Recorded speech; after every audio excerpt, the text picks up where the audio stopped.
અમારી ટીમ પહોંચી ગઈ હતી અમદાવાદના એસજી હાઈવે પર, જ્યાં રમાઈ રહી હતી અંધ લોકોની ઝોનલ ફૂટબોલ ટુર્નામેન્ટ, જેમાં પુરુષ અને મહિલા બંનેમાં ગુજરાતની ટીમે બાજી મારી છે અને હવે તે નેશનલ લેવલ ઉપર રમશે.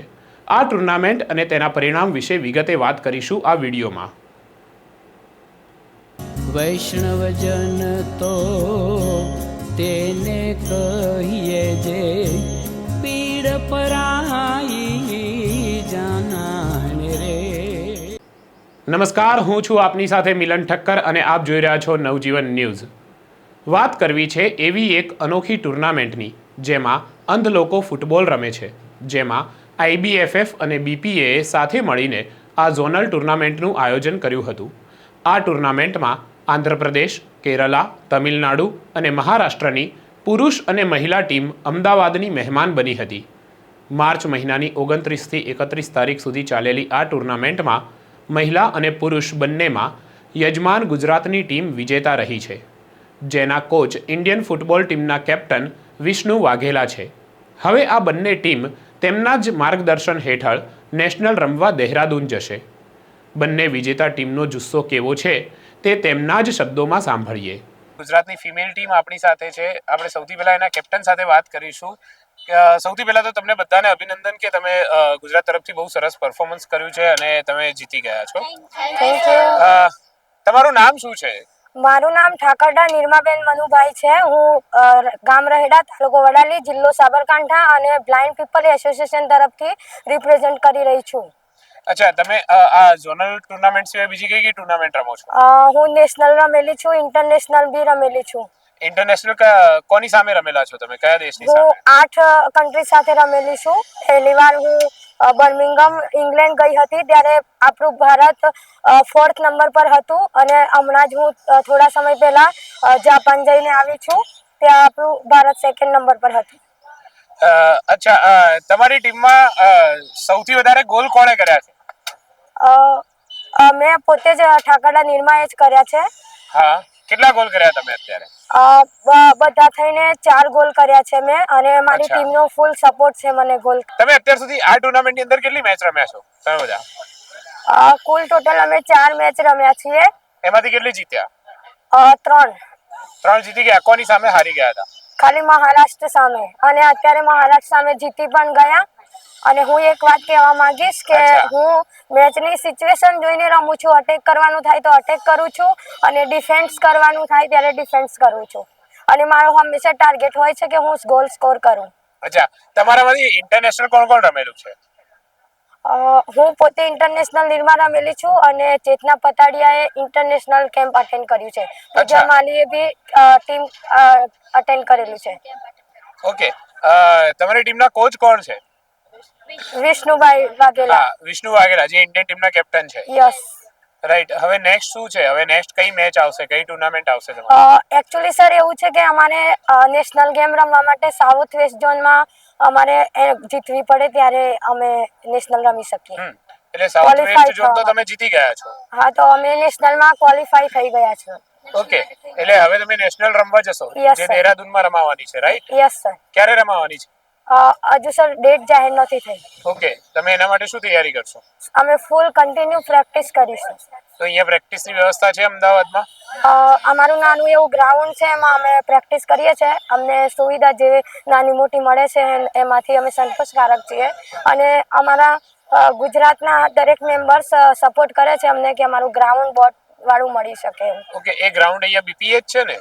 ના, ત્યાં સિમ્પલ ગ્રાઉન્ડ છે સર, પણ અમે એને મોટું ગ્રાઉન્ડ સમજી અને પ્રેક્ટિસ કરીએ છીએ.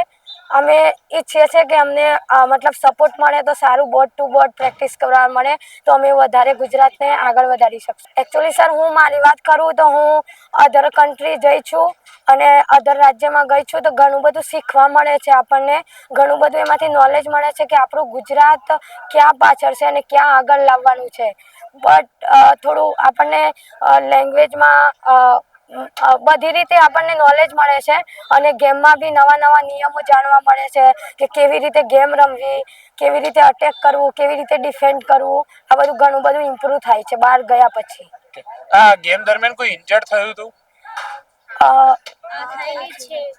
અચ્છા, હા, ગઈકાલે સાંજે એમને સ્ટ્રેચિસ આયા, રાઈટ?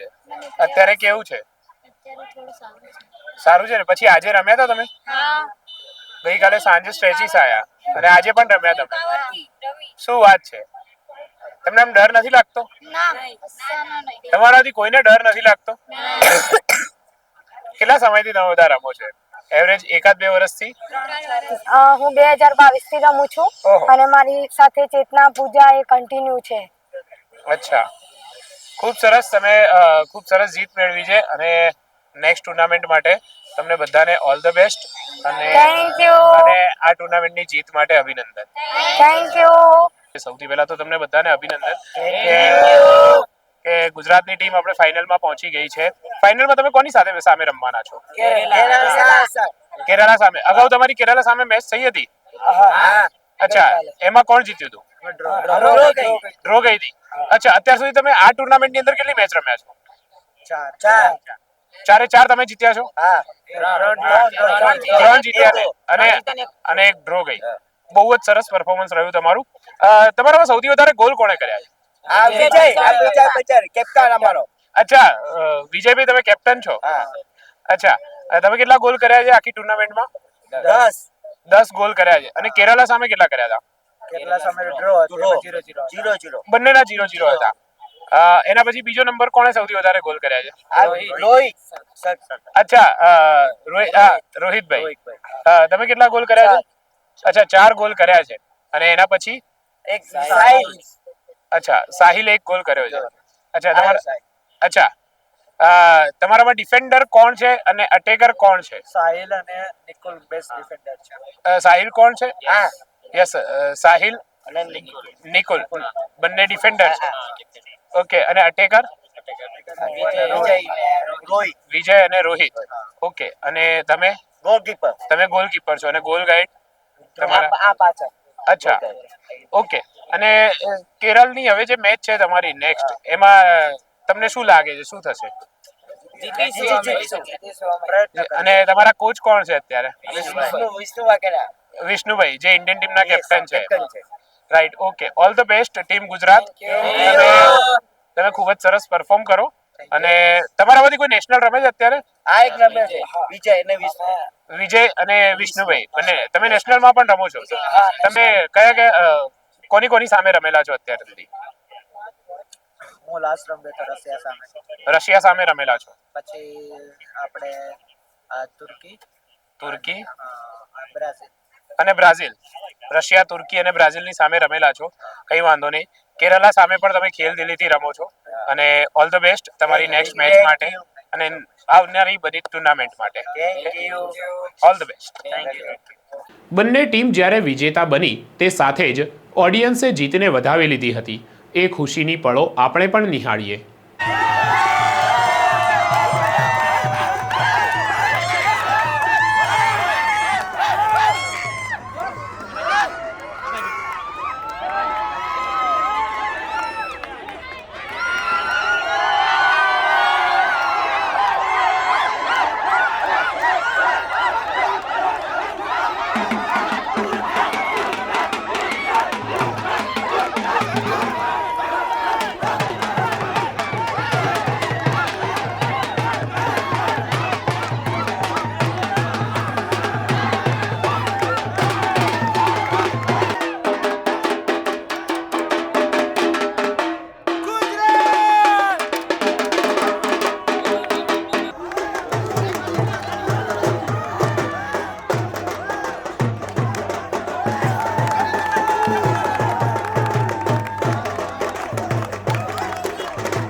ફાઇનલની વાત કરીએ તો મહિલાઓમાં ગુજરાત અને મહારાષ્ટ્રની ટીમ ફાઇનલમાં પહોંચી હતી, જેમાં ગુજરાતની 2-0થી જીત થઈ હતી. પુરુષની ફાઇનલ ગુજરાત અને કેરાલા વચ્ચે રમાઈ હતી, જે પહેલાં તો ટાઈ થઈ હતી, પણ પેનલ્ટી શૂટઆઉટમાં ગુજરાતે 1-0થી જીત મેળવી હતી. આ ટુર્નામેન્ટમાં પ્રથમ ક્રમે આવનારી દરેક ટીમ એટલે કે ગુજરાત પુરુષ અને મહિલાને 25-25 હજાર રૂપિયા, બીજા ક્રમે આવનારી કેરળ પુરુષ અને મહારાષ્ટ્ર મહિલા ટીમને 20-20 હજાર રૂપિયા, ત્રીજા ક્રમે આવનારી તમિલનાડુ પુરુષ અને કેરળ મહિલા ટીમને 10-10 હજાર રૂપિયા આયોજકો તરફથી પુરસ્કાર સ્વરૂપે આપવામાં આવ્યા છે. આ ઉપરાંત બેસ્ટ પ્લેયર, બેસ્ટ ગોલકીપરને પણ રોકડ પુરસ્કાર આપવામાં આવ્યા છે. નવજીવનની ટીમે તો ગુજરાતની મહિલા અને પુરુષ ટીમને અભિનંદન આપી દીધા છે. જો તમારે પણ અભિનંદન આપવાના બાકી હોય તો જલ્દીથી કમેન્ટ બોક્સમાં આપી દેજો. સાથે જ અમારી ચેનલને લાઇક, શેર અને સબસ્ક્રાઇબ કરવાનું ભૂલતા નહીં, જેથી આ પ્રકારની સ્ટોરી તમને નિયમિત મળતી રહે. કેમેરામેન સરફરાઝ વોરા સાથે હું મિલન ઠક્કર, નવજીવન ન્યૂઝ, અમદાવાદ. વૈષ્ણવજન તો તેને કહીએ જે પીડ પરાઈ